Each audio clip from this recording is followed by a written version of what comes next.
Hey, everybody, it's Ron Johnson, and this is the Ron Johnson Show on Locked On Sports Minnesota. I apologize to my Minnesota friends back home. I know it's cold. This background is not helping you, and yes, this is real. I am on location in Mexico, but I am here to talk sports. We have to talk about the franchise tags. Who will the Vikings franchise tag this season? Because it starts today. Also, I sat down with Elijah Spencer, Gophers wide receiver, had a big breakout season, also overcame a lot of adversity. We'll talk about all that and much more coming up next on The Ron Johnson Show. Locked On Sports Minnesota Podcasts. It's endless Minnesota Vikings talk with the diverse voices of your local experts. Now the Ron Johnson Show. On the field, in the broadcast booth, Ron Johnson is Minnesota sports. He's played with them, hung out with them, and grown up with all the big names in Minnesota sports. They're hanging out with Ron Johnson. It's the Ron Johnson Show on the Locked On Sports Minnesota podcast. And it starts now.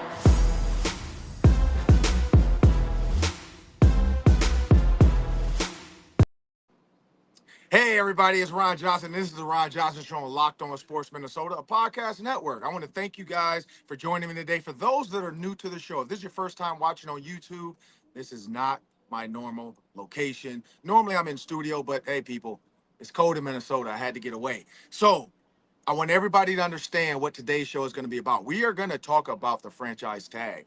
And there's been some good, and there's been some bad. I got some bad stories. I got some good stories. I also got some realistic stories. We're going to talk about that when my co-host joins me, Sam Ekstrom. But I want everybody to know today's episode is brought to you by FanDuel. New customers get $150 in bonus bets if your first $5 bet wins. Come on, people. Basketball season is upon us. The Timberwolves are going to play somebody. They're going to play somebody that's easy. Just take the easy bet with the Timberwolves to win, maybe to cover, get a little extra with the points, but then you get a bonus kickback. That means that money is theirs, not yours. You can bet that on anything else and continue to win more money. And again, just visit fanduel.com to get started. Well, as I bring my producer to the show, Sam Ekstrom, we are going to talk about the franchise tag. And here's the thing about the franchise tag, people. When I was a player, I was young. I didn't understand any of that. Like, that was the business side of it with my agent and everything else. I never understood the business side of half these contracts until I got into this position. Even as a coach. As a coach, I would hear rumblings of it because I was with the Indianapolis Colts for 2 years. So that offseason, we had Marvin Harrison, we had Reggie Wayne. Pierre Garçon was a rookie. They were trying to figure out what they were going to do with a guy like Dallas Clark. They were trying to figure out Peyton Manning because I know Peyton Manning was out for a little bit, then he came back. And with all that said, here's a story I want to give you guys on the franchise tag, Sam. When I played, there was a guy by the name of Chris McAllister, played cornerback, Pro Bowl cornerback. So he's expecting a big payout. And he did eventually get a contract, but he didn't do it happily. And when they tagged him, now at the time, a lot of money. Like, in my opinion, if you can get 11 to $17 million guaranteed, I'm like, that's a good payday. But I understand guys that want the full 6-year deal, 5-year deal, $100 million. You look at Kirk Cousins and how that's where the "you like that" came from. Kirk Cousins felt disrespected. You guys just keep franchising me. You guys keep franchising me. He didn't want any parts to do at Washington. And that's why he left and went to free agency versus letting Washington give him an offer. He didn't want to do it. I don't think they wanted him, though. Let's be real. And that's the dirty side of the ugly side of franchising. Same with Chris McAllister. He didn't come to training camp. He came to training camp, but he didn't practice because you don't have to. Like, the rules are, you just have to be ready to go for week one. When you're a franchise player, the league says you are a guy we trust. We're going to give you guaranteed money. We're going to give you all the things you want. So you do what you want to do. And that's why when you franchise somebody, it has to be somebody that you can trust. And when you look at the Minnesota Vikings, Sam, and there's some good stories, though. I mean, I know guys, they got franchised that weren't thinking they were ever going to get a big deal, and all of a sudden the team's like, hey, we want to franchise you, man. We want to do this year and next year, if that's okay with you. Here's the key to that one. Kirk Cousins was a part of that. I don't know if he liked it or not, but who knows. Kirk Cousins, I think, got $22 million the first year as a quarterback, and then when you franchise somebody twice, you have to double it. Kirk Cousins then got $44 million. So Kirk Cousins was able to get like $60 million in 3 years. So is that $20 million a year? Yes. Is that a good deal? Yes, but if you get hurt, and that's where players get mad at. If I get hurt on this franchise deal, you can be done with me. You can offer me something way lower than what my market value is right now. And so for the Minnesota Vikings, they have a couple guys they can franchise. And I think all these guys are high character guys. But again, when money gets involved, you never know. Because Kirk Cousins is a high character guy. But when money got involved, he did what's right for him. And so, Sam, when you look at Sam Darnold, you look at Byron Murphy, you look at Cam Bynum, those are three guys they probably need to bring back, and they probably want to bring back. I think Sam Darnold probably is a little lower on the totem pole because you have J.J. McCarthy. But the fact that J.J. McCarthy hasn't been given the keys to the kingdom, because if he had, he'd be talking about it. If he had, the Vikings would be announcing it. Here's our QB1. Look at QB1 working out right now. It's not doing that. So I got to read the tea leaves, Sam. The fact that it starts today, right? That's what you told me. Starts today. The window opens. Yep. So the window opens today. So in my opinion, next 2 days, it has to be one of those three guys. Either you're going to see a franchise and then offers like, hey, who wants Sam Darnold? Because we don't want to just give him up for free. This guy was a Pro Bowler this year. This guy's one of the top 5 quarterbacks this year. Kevin O'Connell's like, I created this. I grew this. I took the soil and I grew it. Look at this tree. I'm not giving this tree away for free. Like, that's like, Sam, that's like you having a garden in your backyard. And green you thumb bought a over house, here. though. Yeah, Green thumb. And your neighbors originally, or sorry, the people you bought the house from tried all they could do with that soil and they never could get anything to grow. And then you get there and you're like, I got an idea. Let's take some coffee beans. Let's take a little eucalyptus.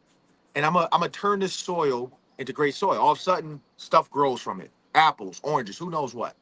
You're not gonna just give those away for free to your neighbors. You're going to charge a premium on that. You're going to say, hey, I did this. And I think that's what the Minnesota Vikings and Kevin O'Connell are kind of thinking with Sam Darnold. I think also the Super Bowl, the Pro Bowl, all those events, the Combine too. I mean, some of these workouts, that's a chance for GMs. Because we heard the whole Saquon Barkley conversation at pro workouts, at the Combine, at the Senior Bowl, all that stuff. Mainly Senior Bowl, Super Bowl, Pro Bowl. We heard the rumblings of like, oh, GMs are talking this when this deal was made. I'm pretty sure that Sam Darnold conversation has happened. So I would think, in my opinion, if I'm a franchise somebody out of those three, I lean towards Cam Bynum because he's younger. He knows he has a longer window. He's a really good guy. And maybe we can talk him into like, look, dude, you've been extremely healthy. We're going to do right by you. Like if something were to happen, trust us that we're not going to screw you over. And I think that's what players want in the end. Like some organizations, you can't trust. I feel like the Minnesota Vikings are extremely trustworthy through injury, through everything. I think they would have the players' best interest at hand. But I also know it's a business. And so I would say Cam Bynum probably is going to be less of an issue. I think Byron Murphy would be the highest of an issue. And then I think Sam Darnold is somewhere in between. Like, I think Sam Darnold knows, like, nobody really wanted me. The Vikings took a chance on me, gave me all my stuff. And so if I'm picking a franchise guy, I'm probably picking Cam Bynum. But I don't know the rules on that because he's coming off of his rookie deal. I'm not sure if you're allowed to do that or if you're allowed to just offer him a tenure sheet, I think is what it is. With a rookie off of a rookie deal, you can offer him like that. I forgot what it's called, but hey, we want to offer him a high first-round grade tenure. If you want him, you got to take him from us at a high first-round grade pay. And I know there's those too, the tags or whatever. And so you can tag them at different levels. But honestly, I could see them trying to tag Sam Darnold and seeing what team wants him, or say, hey, look, we're just going to play with him then. If this is the tag, because you said the cornerback tag was like 19. What is the quarterback tag? Yeah, cornerback, I checked on this. It's 20.3 for the cornerback, and the quarterback is about double that. Quarterback is 41.3. So that's the question then. As the Minnesota Vikings, $40 million for 1 year, is that worth it? Or can we get a multi-year deal done and maybe do 2 years for like 60 and say, hey, 30 or 35, 70, $35 million? Because that's not a big number for a guy like Sam Darnold right now. $35 million versus the 40 for 1 year. I just don't know because I don't know where the salary hits and I don't know what Sam Darnold thinks. I don't know. What are your thoughts on this whole tag market opening up? Yep. So let me address all three quickly. I think with Murphy, I think you would legitimately be getting maybe a little bargain because I've seen his salary projected at like $22 million a year. Like if he hit the open market, because he's a good cornerback in his prime. He can play some man coverage. He can play in the slot. He's super versatile. He's going to get paid a ton on the open market. You might actually be saving a little money if you tagged him for $20 million. Just a little money, but it might be actually a bargain. With Darnold, I think you would tag him with the intent to shop him, and you would want to do it right away, Ron. Because if you tag him today and you declare, hello, everyone, Sam Darnold is officially available. Now you've got 3 weeks where you can deal him before free agency. And that's important because you want that money back. You want that $41 million in your pocket so you can spend it in free agency. And then if you trade Sam Darnold, maybe you have a draft pick in your pocket as well for the draft. So I think that would be the angle with Darnold. I don't know about Bynum. I think with Bynum, I might just want to give him a multi-year deal, like an extension. I don't know. That might, like, if Murphy's a bargain, I don't know if it's a bargain to franchise Cam Bynum. And by the way, the safety tag is $19.6 million. I feel like you can sign Bynum for less than that. Yeah. And you're right on that. I would say, sign Bynum, maybe tag Murphy, and then Darnold, you have to decide. Because again, that's the conversation. And again, I have to look into this. I don't know if you can. I don't think you can tag both.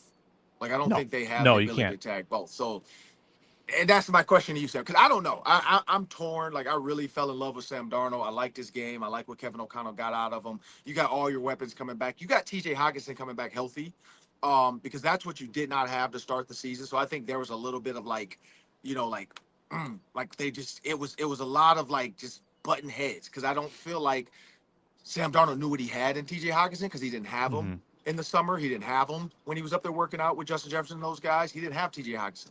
And then as the season started, it's like, well, I got him, but I don't know what this guy can do. Like, I know him, I've seen him, but I don't know him, because it's a difference when you play with somebody versus when you watch somebody play. It's a huge difference. And I know it sounds weird to say that. Like, if somebody's like, if I walk into a room and I know I got Randy Moss, I know. No, like, you don't know what you have to do to get him the ball. Think about Tom Brady. Tom Brady with Randy Moss versus some of these other quarterbacks that get Randy Moss later. Like, they weren't able to get the same out of Randy Moss that Tom Brady got out of him, because you have to be able to gel with them, learn them, understand them, and then go out and attack. Same with Peyton Manning. That's why he worked every morning. Every morning, Peyton Manning had different receivers in the indoor during OTAs, getting guys in there, 6 a.m., 5:30 a.m. Hey, I need this guy at 6 a.m. I want to throw to these 3 guys. The reason is to learn these guys. And so Sam Darnold being able to have all those guys this offseason, plus, I mean, we know probably Brandon Powell is probably gone. And we named some names that they could go out and get that are Kevin O'Connell's guys that he's seen around the league. We look at Robinson with the Rams, getting a bigger first down bodied guy, because you don't need. So here's the thing. I kept saying, go get a jitterbug.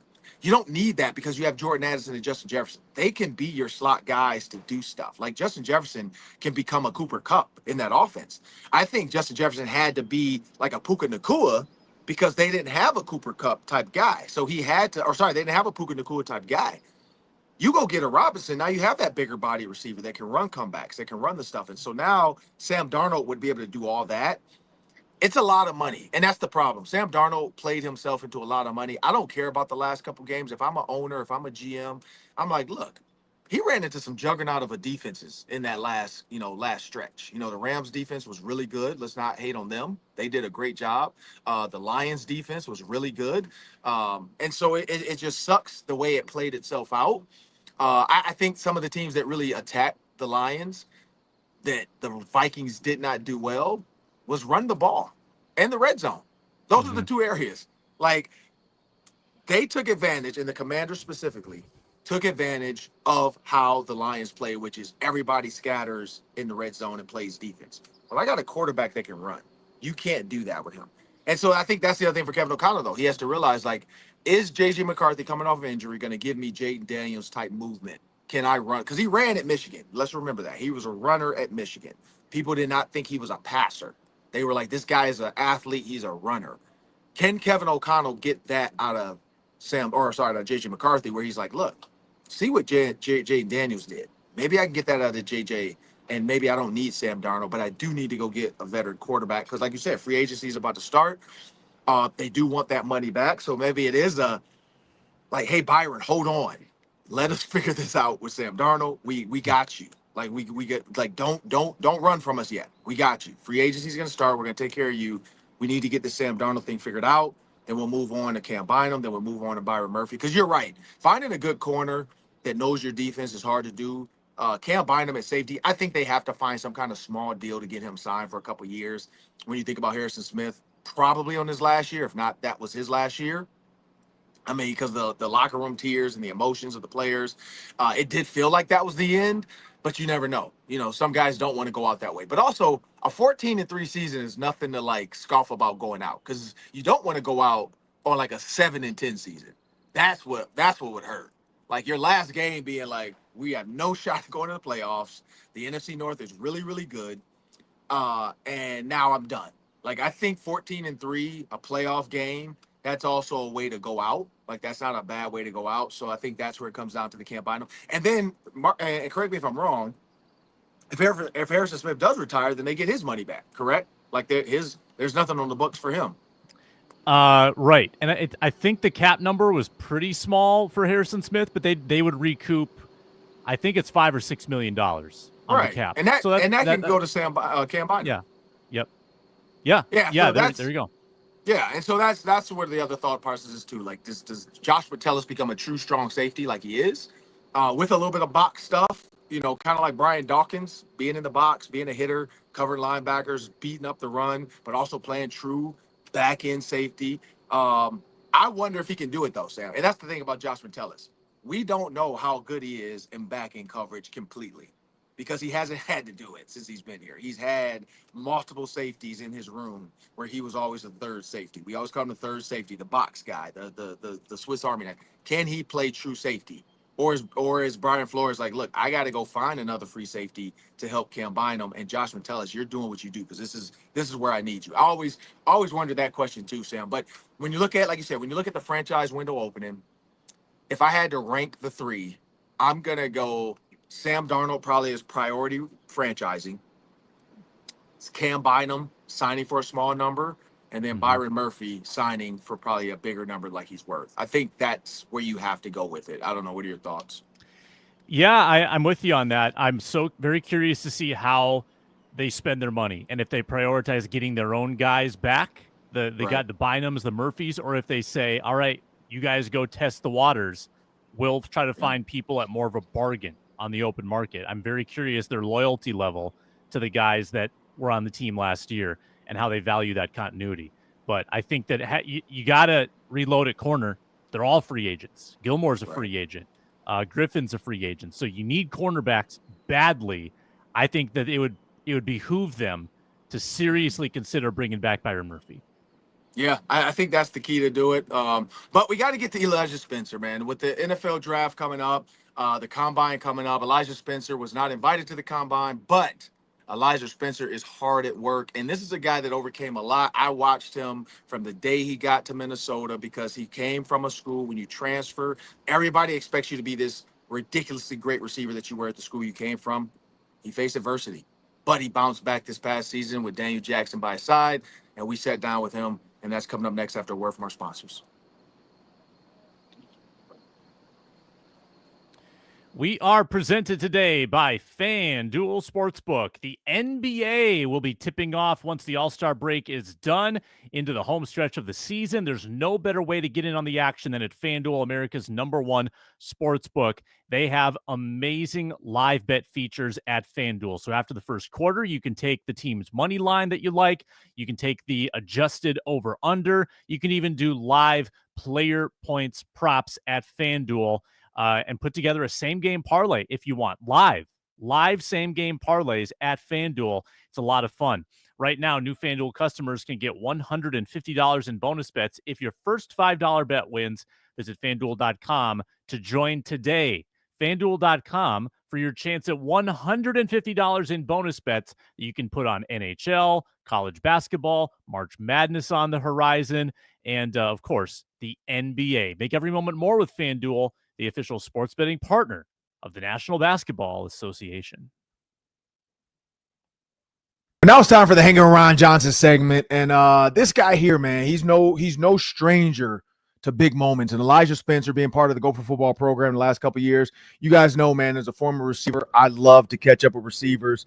And Elijah's just another great one. And I've done the PJ Fleck show for the last, ever since PJ Fleck got here. And I always forget how many years he's been here because it was year 0 when we started. And now I don't even know, year 8, year 9. But I've watched a lot of receivers come through these buildings: Rashad Bateman, Tyler Johnson, Eric Decker, Daniel Jackson, and now Elijah Spencer as well with Daniel Jackson. I want to thank Daniel Jackson for joining me on the Hang Around Johnson segment, the Ron Johnson Show on Locked On Sports Minnesota. Elijah, question for you, man. When you were at Minnesota, or you had to choose Minnesota, why Minnesota? If I'm going to be completely honest, I wanted to have a different experience than what I'm used to. Growing up, it was only Irmo, South Carolina. I never traveled anywhere outside of Irmo, South Carolina. And then, as you know, initially out of high school, I went to go play at the University of Charlotte, which is, only an hour and a half away from my hometown. Yeah. So I just stayed there in the Carolinas. So I wanted to have a new experience, see something different, but also make sure that I was in a spot that was right for me, on the field and off the field. And I think that Minnesota checked all those boxes. Yeah, man, because you transferred in. And, when you get a transfer, especially as had experience in college football, right away you're expecting lightning in a bottle. And I'm pretty sure you're aware of that. Like, coaches get guys in and they're like, look, I need you to come in and be an impact player. And, same with Christian Driver, Donald Driver's son. A lot of people expected instant impact. You got to come in and really make a splash. And for you, out the gate, it wasn't exactly what you thought, whether it was a couple drop balls here and there, whether it was if this is a choice route or I ran the wrong route versus coverage. But you stuck through it, man. Like, you didn't hit the button where it's like, oh, I'm going to just transfer somewhere else. I don't feel like they're showcasing my talent, man. And it took some time. But as the season went on, you became more and more reliable this year, and then you had a big bowl game. So talk about that, man. Talk about persevering from one year to the next and, like, really sticking to it and just saying, I got to trust what this coaching staff is doing. I got to trust my own ability because I know I can do it, and I'm not going to give up on myself. Yeah, I think you hit it spot on. The biggest thing that's kept me strong throughout this whole process is that word trust. I had to really, really figure out what that meant for me, trusting my abilities, trusting those around me, and then ensuring that those around me could trust me. I think it's all intertwined together, and having that at the forefront of everything was just key, vital. I know I'm more than capable of my abilities. It was just about the development within the program and culture, and really molding with the rest of the team, not only for the greatest benefit for myself, but for the team. I know they're going to put me in a position to help the team. I wasn't out there to, just showcase my abilities. We win games at Minnesota by playing collectively. And I think that was the biggest thing that I had to learn, coming from a smaller school, all those guys, they want to showcase what they got. And you kind of have to change mindsets when coming to a larger program. So, just sticking to my morals, sticking to my code, trusting the process. Those were the big things. And then, I just waited for my time to pop and help the team win. And you see what happens whenever you trust that process. Everything works out good. Yeah, man, because for myself, when I left the University of Minnesota, I had the touchdown record, the receiving yards record. I still got the NCAA record. I had a catch in every single game I played in. So it was about consistency for me. But, man, 52 catches, man, that's nothing to shrug off, man, because, I look at my biggest year was 61 catches. And so, then I had a 56 catch year. I had a 44, but 52 is right up there with big numbers. But 2022, you had 57 catches. You had almost 1,000 yards. You had 9 touchdowns. And then in 2023, you dropped to 9 catches, man. How tough was that on you? Because I know what that feels like to have one type of success and then kind of have a fall off. Like, what was your mental going through that process? My mom was going through a lot. I was tested mentally, spiritually, all of the above. And I really had to go back to my foundation and remind myself of who I am. I didn't get into this game for the fame and glory. I got into this game to challenge myself. I never really grew up with that motor. I wasn't bred to play football. I had to go get it out the mud, as people would say. So, I had to think back to my earliest days. Everything wasn't handed to me on a platter. I had to go get it. And that was the mentality that I had to go back to. So I was really thankful that it happened the way it did and things panned out the way it did. But it was certainly a challenge. Yeah, man, because you stuck by it, man, and it worked out. 52 catches the next year in one of the best conferences in the country. I mean, we have the national champ in the Big Ten, so clearly the Big Ten is the best conference in college football. When you look at 6 receptions, 2 touchdowns in that bowl game, like what was that? Because I was, we do a post-game show for it. We do a pre-game show for it. But like, man, when I don't know, a lot of people don't get to see how I watch games. Like I watch games, like when I actually do games on TV too, like I have to like make sure I'm not on camera. I have to make sure, like, because I get hyped. Like even at the Vikings games, I have to calm myself down sometimes because I have to remember, like, I'm still the media and I can't react to like a big moment. But man, like seeing you get those 2 touchdowns, man, one, like I know that feeling. Like I've been there. And so I know like how much of that was like get off me, like get it off my chest. Like I knew I could do this moment. Exactly like you said, right there in Charlotte, where I played most of my ball, down the road from my hometown. So it was, going into it, once we got the news we were playing in Charlotte, it was kind of a full circle moment. And then throughout the preparation, I felt my best. And then leading into the game, it just, how you sit there right before the game starts, everything's quiet, the dust is about to settle, and it just confidence running through my veins. I'm like, man, this is the one. They're gonna have to run through me first. And you celebrated. I'm about to say, when you celebrated though, so I was on Twitter, of course. A lot of people thought you was doing like an old school dab, but you were trying to pay homage to somebody, right? Indeed. Yep. And what was that? Because a lot of people didn't know. I mean, I called it out right away, but a lot of people didn't catch it. Yeah, growing up, in the Carolinas, we had Cam Newton. Cam Newton was our Superman. I remember it was one.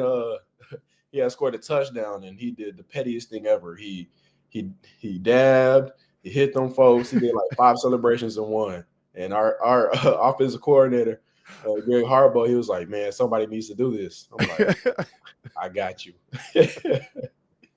It was the pettiest because I remember, I forgot what team. I think they were playing. I know what you're talking about. There was a linebacker got mad at him, and he kind of did it, hit him. Then he hit the folks. Then he did it again. And then the linebacker came over there, kind of like, "Hey man, you need to stop celebrating." And you could hear him on the mic'd up say like, "Well, then stop me then." And he did it again. And oh man, I was like, I don't know why you get so mad just because a dude hit them folks and dabbed on you a couple times. But yeah, man, like Cam Newton. And so. And I want to ask you this question, man, because Cam Newton's been in the media lately. I don't know if you've seen him and Steve Smith. Not a few, just more of Steve Smith is upset that Cam Newton called them losers. And I think he used the wrong wording because Dan Patrick on the Dan Patrick Show, one of our partners on NBC, the Locked On Podcast Network that's on Peacock, NBC app, Dan Patrick Show, he brought up the actual like quote in the audio. We're not going to do that, but the audio went something like this. They asked Cam a question at the Super Bowl. And they said, what was it like? And he was basically talking to Travis Hunter. And Travis Hunter was saying he's going to be a top 5 pick. He's going to change a team. And Cam's like, man, no, I change a team. I'm a quarterback. You can't change a team. And they're just talking trash. But he goes on to say, like, man, imagine this. 2-14 Carolina Panthers. I go into a locker room full of losers. And that's where he went wrong. He should have said it was a losing franchise at that moment. The players were not losers because you had, quote unquote, in my opinion, Hall of Fame Steve Smith.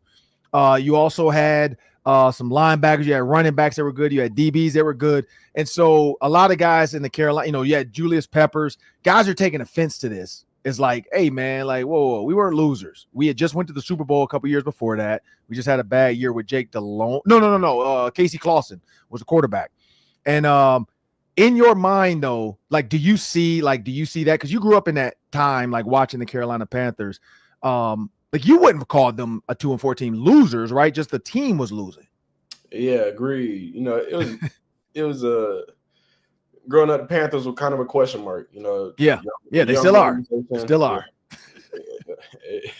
But there was a young organization.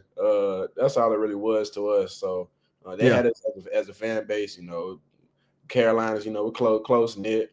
So they always had our back, but we never questioned them to be losers player wise.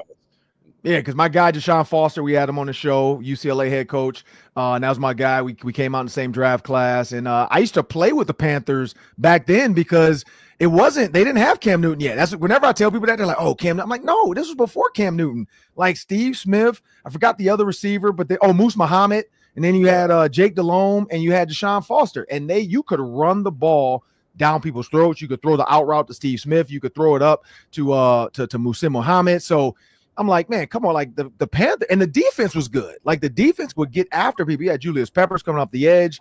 So I think a lot of people forget that era of Carolina football because then it fell off after the Super Bowl. And then, of course, then they go get Cam Newton. They get back and then they fall off again. So it's all about getting guys back, man. But speaking of the NFL, man, I know you're down there in Florida training. As you're preparing for this NFL draft and you're preparing – What is it that you want, like at your pro day, because you guys are going to be at the University of Minnesota for your pro day. What is it that you want NFL scouts? Because I'll give you, like I've been texting with Reggie Wayne. I've been texting with a couple other NFL receiving coaches, Keenan McCardell, because I'm training some guys in Minnesota, doing some stuff with guys that are heading to the combine or going to do the draft stuff. And so I always like to ask scouts. I ask the Vikings scouting department as well. But I want to hear you tell me first, what when you get to your pro day, what is it that you want scouts to see? I really want them to see the way I run my routes. I think it's very unique. I believe I put a signature behind each route that I run, and I say that's the biggest thing. And I would also like to answer all the questions that the scout have. You know, whether that be change of direction, speed, strength. You know, I work on all my deficiencies. So once I come to perform, like that's everything I have. I believe I'll be ready for whatever. And I'm going to give you a direct text message from Reggie Wayne, Hall of Fame wide receiver. You know he didn't get in. My guy's still a Hall of Famer. And I've been telling a lot of young receivers this, man. This is an NFL coach for the Indianapolis Colts, Hall of Famer, University of Miami, college football Hall of Famer. This is what I want you to leave with this, Elijah. Reggie Wayne as a receivers coach, when he's going out to these things, this is what he wants to see. Does he catch the ball with his hands? At the top of a route, is it clean and is his break point on point? Like if we say get to 10 and break, is he getting to 10? If we say get to 12 and come back, is he getting to 12? If I say give me an 18-yard comeback, is he doing that? So that's the first ball. Deep balls, when they just throw it up, can you locate the ball? Because they're going to do some drills like that. And then bad balls, are you able to adjust to the ball and your body control? I want to see, can he take the ball at the point in which is the highest or most necessary to make the catch? So, and you know, that back shoulder, am I catching it at the best point possible, not allowing the DB? So that's some stuff, man, just for you to think about too. And then honestly, he said overall, man, the film is your Bible. That's going to flip. When we flip the film on, we're going to watch everything you've done. And he said, be able to talk to us about the offense you're in. And he said, here's the key to that. They have no idea about your offense. So just be able to speak your language so that they understand. And then when you tell them what that route is, then they can say like, oh, well, we call it this. Because, you know, you guys might call it gator, or you might call it cowboy, or you might call it this. You know, be able to speak it. So don't just say, oh, I got a cowboy route here. Be like, yeah, I got a cowboy route here. That's a 7-yard corner. Or I got a sail. That's an 18-yard deep out. Whatever you know what I mean? Like, be able to talk football with them, because that's the other part they want to know is, does this guy know it, man? And so, you know, I want to ask you some questions about PJ Fleck, because you know, I deal with the guy every week. So I have him on the show. And PJ's a great guy. I've liked him ever since he came, but I know he's not for everybody. He's not. But you had a chance to come here and you chose Minnesota. What is it about PJ Fleck, man, in the program that really drew you in? For me, it was his loyalty and how much he put into the program that he built. Yeah, and you kind of see what it did for other people. That meant a lot for me. You know, if you do everything right, you know, on the field, off the field, he's going to be right there behind you. And I believe that, you know, with the right character and having Coach Fleck in your corner, you know, it's a powerful combination right there. Yeah. You know, he's the man. He's the man in the office, and a lot of people see players as pawns, but when you have a man like Coach Fleck, we're more powerful than pawns. So I think that was the biggest thing for me. You know, he gave us a platform to build, develop, but also have our say-so in things. And you got a chance to, like, you guys have had Rachel Barable in your facility a few times, and she's been on the show as well. Her and I have connected through Fox, through the NFL stuff, through college football stuff, and I love her story. Her and I have talked off camera as well. But she talks about like taking off that vest, taking off that armor, like being vulnerable as a especially a black man, because I know, like, growing up, especially me in the 80s, like, we weren't supposed to cry. Like, we weren't supposed to allow stuff to bother us. We weren't supposed to, and I know Rachel's big on that. Like, everybody has some type of, whether it's a trauma, whether it's a past hurt, whether it's whatever. And some people process it well, and some people just, it's anger. Everything is anger. Like, everything is anger. But she's been able to come in and help you guys out with processing whatever might have happened in your past, being able to be in the moment, but then enjoy the moment and being vulnerable in the moment. What has that been like for Fleck to set that up for you guys, be able to have the additional, not just the football talk, not just the motivational speech, but also like, hey, man, I'm going to help you be a man. So when you meet the right woman, you know how to handle it. Yeah. He's good. He's good to find all the resources available for us. We kind of see Coach Fleck as the one that's mad, always yelling on the mic. So it's kind of hard to walk in his office and be vulnerable with him. You never know how he's going to respond. So I remember my first year here, he had brought Rachel during our fall camp. That's one of the hardest times during the year. There's a lot of stress and anxiety brewing up inside of you. And that was the first time I saw her. I didn't say anything because I still wanted to get a feel for who she was, what this program's about. But then I got a chance to talk to her again the second go around this past year.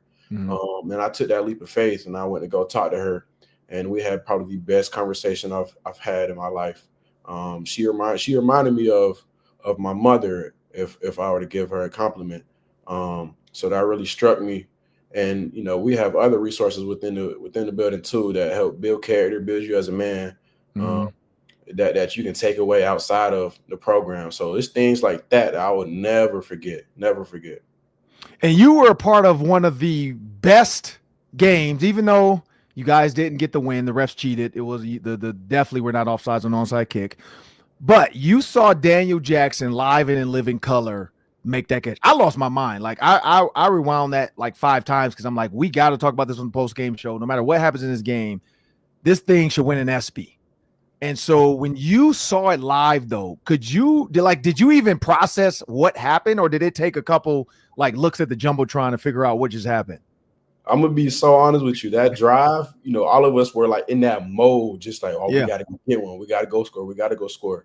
Yeah. I want to say we marched all the way down that field. I had caught a short post right before we had called that play, and then we get into that red zone situation. We get the play call. And it's like, whoa, like this is going to mean. I remember looking at Daniel like, go get it. And then we line up, we get out there, we get the look that we want. Max delivered the ball. I had ran a post right in front of his post to clear the space. I turned back to look outside of him, and I see him spinning while trying to catch the ball. No question at all. I knew he caught it. Just knowing Daniel as a person, I knew he caught it. He got up. He didn't look surprised, but he kind of wanted to like confirm that he had scored. I'm like, no question, you got in there, bro. And then the crowd went dead. It was a crazy moment. I'm like, bro, there's no question you got in there. And then, and we got to talk about the agony of defeat, man. Like after the onside kick, you guys recover it, but then of course the flag. How did you guys process that? Like, could you believe that? Because like it's so close, and people keep saying it's like breaking a pane, a window. If it's a glass, a window gets broken, it's offsides on the kickoff team. But when you guys were in that, man, like how hard was it to really realize, like, man, I can't believe we lost this way? It was so hard, especially after having the first half that we had. We came out there flat, and then we got the ball rolling in the second half. And after we got the ball rolling, it felt like nothing could stop us. So for that to be what stopped us, it's like, come on now, like it kind of felt like they took it from us, Right. But we couldn't do anything but look ourselves in the mirror and say, hey, we can't start out a game like that. We can't let the ref decide how the game is dictated. So it was kind of like a twofold. Yeah, man, like it's tough because like I watch all the games. I do the pregame show, I do the postgame, and so I'm dialed in every game. Being at home, the home games are definitely I enjoy them, but I'm not gonna lie, I like the road games because I like the TV aspect because I get to see more of the game. Being at the game, sometimes you miss. So and the same with the Vikings. Like I enjoy being at the Viking Stadium. I enjoy doing the pregame and postgame. But I love being at home because I can watch and rewind. And I mean, I treat it like I'm coaching where I can stop it and play it. And so for you, when you're thinking about that, you know, because like I know you guys have, because I've been on the road with you guys. I did the Indiana game. I don't know if you were. I don't know if you weren't on the team yet. I don't. Maybe you were. I don't know. I have to look back at that. But I did the Indiana game in the Indiana. Because did you go to Indiana? Have you been to Indiana? Never played Indiana, no. Yeah, so that was the year before you committed in. So yeah, so the year before that, I went on the road and did we did the show from Indiana, and I did the pre and post game there, and the radio stuff because Justin Guard couldn't go, which you know Garzi, so I had to do his job and my job. But when we were there, like PJ, like what people don't know, it's not just PJ too. There's staff and everybody. It's like a schedule. You know, like you get a little schedule card. You're like, you got to be here at this time, food's at this time, this place this time, this buses are going at this time. Like, how was that for you getting in that mode of like, man, when we get on, like, do you enjoy the road or do you like home because it's a little less with all the like bus travel, flight, and then all the little stuff? Like you can't take a nap, you know, unless it's longer than this time. And if it's less than, you know, like all the sleep stuff. Cause I was watching the equipment or the strength guy go up and down the aisle, waking guys up. Like, no, you can't sleep. This ain't one of those flights. You got to get up, watch a movie, read a book. Like, how has that been? Yeah, for the home games is nice because my first game as a Gopher was at home versus Nebraska. So Yep. that was like my first taste of a home game. I think I got everything out of it that I needed. So like home games, you kind of find your routine. You know how the flow is going to go, but with the away games, you never know how it's going to go. I don't travel, so our away games is my travel. So I really do enjoy the away games. I'm the one that's going to stick my head out the window of the plane, see what's going on. I'm the one who's going to look on DoorDash once we land and see what kind of food spots are around. So I like the away games. I'm not going to lie. Yeah, man. Like it's like I said, I've had some big ones. We got to go to Penn State and we beat them when they were number 2 in the country. We went to Ohio State and beat them when I think they were like number 4 in the country. We've gone to Wisconsin. We've gone to Iowa and beat them. So I definitely enjoy the road games as well, just because it's a different perspective. And you're right, like getting away a little bit sometimes, not have, you don't have to deal with people that know you're still in town, that want to come, stop by and see you beforehand or, distractions. So I definitely understand that. But from my standpoint, I love when you guys are on the road because I can watch the game, rewind it, pause it. I get to see what exactly happened, who missed the block, whatever it might be. And so when you're thinking about, Max Brosmer, you guys, you went from 8th in Cadillac Mannix to Max Brosmer. And we all, I mean, we can see the NFL talent right away. We can see what what the throws he makes. But man, how was that? Like what kind of guy? Because I know Max right away came in and wanted to be a captain and wanted to get close to everybody. But what was it like having Max, for this 1 year? It was elite. I remember we were preparing for the ball game last year against Bowling Green. Mm-hmm. And Max was on his visit, actually. So he was at practice and he had a script in hand. He was even like behind everybody going through reads and progressions. He stuck by whether it be Coach Fleck, Coach Kaler, one of those coaches. He's by somebody's side asking questions, and everybody's looking around like, "Who is this nerd? Like, who is this guy?" But I kind of saw how he carried himself as a professional, so I was excited to get to work with him. And as soon as he stepped into the building, he kind of changed the aura of the facility. Coach Fleck put all eyes on him, put him in the front row, and allowed him to have a voice and a say-so in the program. And he took it and ran with it. He brought all of his leadership skills to the table. He didn't just lead us, but like he guided us, which is kind of what we had needed with the team without a prominent quarterback. So I'm forever thankful for him. Even during spring break, he took us receivers and a couple tight ends on a trip to his lake house down in really South Carolina. He'll say Georgia, but it's in South Carolina. And we got to spend some time with him and his family and build a bond. So once we built that bond, and the connection on the field, it was wraps from there. All right. Well, we'll be back in just a minute. We're gonna come back. We normally have a daily 3, but I'm gonna keep Elijah around for a little bit, and we're gonna come back and do a little what would you rather or this or that. So you guys know that game. We've done it a couple of times, kind of like a hot seat. But we'll do all that and much more after a word from our sponsors.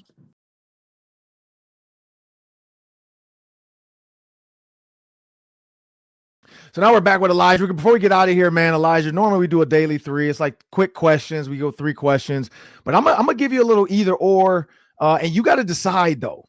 So first of all, who is your favorite? Like, who's your number 1 basketball player? If you had to pick the greatest of all time, who are you picking? I might say Kobe. Kobe. Okay, so if you had to pick this or that, LeBron or Michael Jordan? I'm gonna say Brian. And why is that? Why LeBron? For me, it's the longevity. A lot of people Okay. get to see what he's been able to do over decades, rather than Jordan had his era. LeBron has played against everybody and with everybody, so we've been able to see how he facilitates on a bad team, a good team, and he's kind of been like the leader of every single team. Whereas Jordan has had complementary players, as a lot of people won't agree with, but I'd say LeBron. But if you had to go to a store and you about to go out, are you picking Jordans or are you picking LeBrons? That's easy one, Jordan. nobody's going outside and wearing LeBrons. All right. Because that's what because if football cleats, you know what I mean? Because we know Jordan got football cleats, but you get a choice. Would you take a LeBron football cleat over a Jordan cleat, or not even close?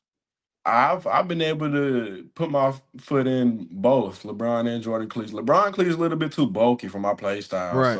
So I'm all right with it. I'm all right with the Jordans. Okay, all right. So here's another one. Are you gonna choose a scary movie or a love movie? Scary movie. I can't.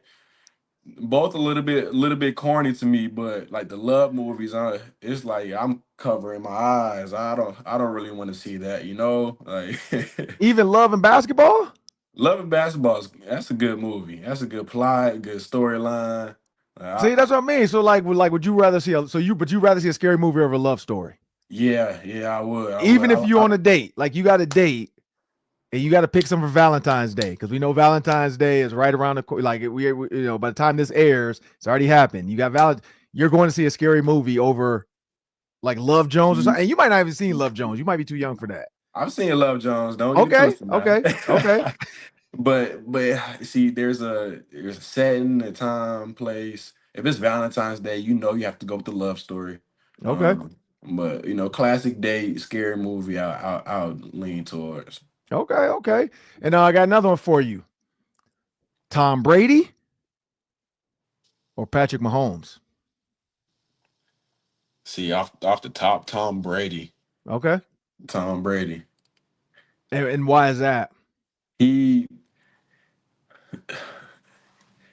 Tom Brady, he's not athletically gifted, as a lot of people know. Yep. We see what Patrick Mahomes can do with his feet. He can extend plays. He kind of creates a different offense, which is hard to scheme for a lot of teams. Whereas Tom Brady he would just sit there in that pocket and deliver the ball. So you'd have to stop Tom Brady's arm and that only, and nobody could. Whereas Patrick Mahomes you gotta worry about him scrambling. You gotta worry about him throwing it 80 yards down the field. Tom Brady wasn't the one to throw 80 yards down the field. He's gonna take what he gets, and he was the best at it. So I gotta True. Well, last one before we get out of here. This is one of the most controversial. But I had Chris Carter was on the show, Hall of Fame wide receiver Chris Carter. So I'm gonna ask you this one too: Justin Jefferson or Randy Moss? See, that's like old school versus new school. But if I'm being honest, I gotta go Moss. Like, he's just legendary. He paved the road for guys like Justin Jefferson. Exactly. Yeah. Yeah. I love it. I love it. Well, man, good luck to you, man, in the NFL as you get ready for the combine. You have my number, man. Anytime you need anything, questions, whatever, you got a interview coming up with a team. And you just, hey, what should I say?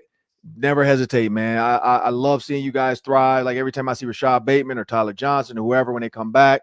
And I'm not just receivers. I mean, I talk to Antoine. I talk to Blake Cashman all the time too. So it's not just the receivers, but I'm partial to receivers. I got a special place in my heart for them. And I'm glad that you got a chance to wear the maroon and gold. Appreciated everything you did at the University of Minnesota. And thank you, man. So I'm Ron Johnson. That's Elijah Spencer. This has been the Ron Johnson Show. I want to thank everybody for watching. And make sure you guys subscribe on YouTube. Just go to YouTube, select Locked On Sports Minnesota. Just hit subscribe. It's free. You can find us on Roku, the Peacock app, or Amazon Prime. You can go on Amazon and get the app as well there. And of course, any of our partners, and then the Minnesota Football Party, of course, 5 days a week, 24/7. You can check us out on Locked On Sports Minnesota on YouTube. I want to thank you guys. Have a great week.